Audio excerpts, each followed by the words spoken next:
Le Musée d'Histoire Naturelle de Londres proposait, à l'occasion du festival Museum at Night, de découvrir l'envers de ses collections dans une ambiance festive. L'occasion de découvrir quelques-uns des 80 millions de spécimens présents dans ces magnifiques galeries. L'événement proposait de profiter de musique live, de récitals de poésie, d'ateliers animés, donnant une nouvelle vie au musée dont les visiteurs pouvaient profiter après le travail en prenant un verre et en admirant des spécimens habituellement non exposés. Le musée réservait bien des surprises, espèces disparues, curieux rongeurs ou suceurs de sang, mais aussi mollusques, poissons et mammifères préservés dans de l'alcool, comme dans la partie moderne du musée.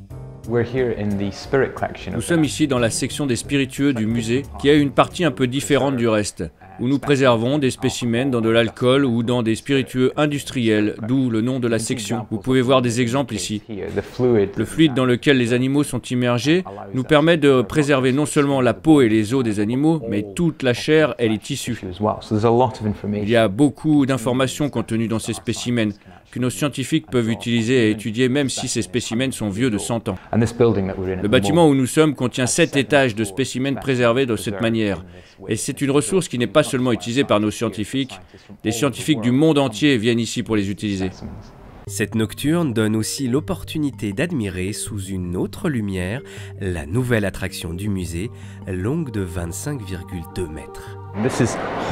Voici Hope, la baleine bleue qui a été révélée au public seulement cet été en juillet 2017.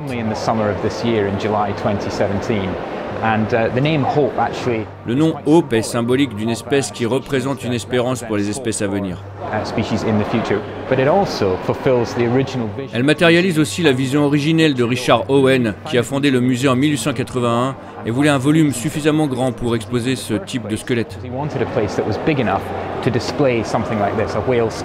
Cette baleine s'est échouée en 1891 dans le port de Wexford, en Irlande, 10 ans après l'ouverture du musée. Le squelette avait alors été exposé dans le hall des mammifères en 1934 et les équipes d'ingénieurs et de conservateurs ont travaillé des mois au nettoyage et à la préparation de ces 221 os pour rendre possible l'aménagement de Hope dans l'entrée du musée. C'est le seul squelette de baleine bleue au monde à être ainsi suspendu dans une position de plongée vivante et réaliste.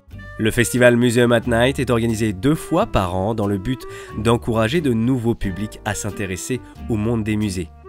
L'édition 2016 avait attiré 220 000 visiteurs sur 700 événements organisés à travers tout le Royaume-Uni.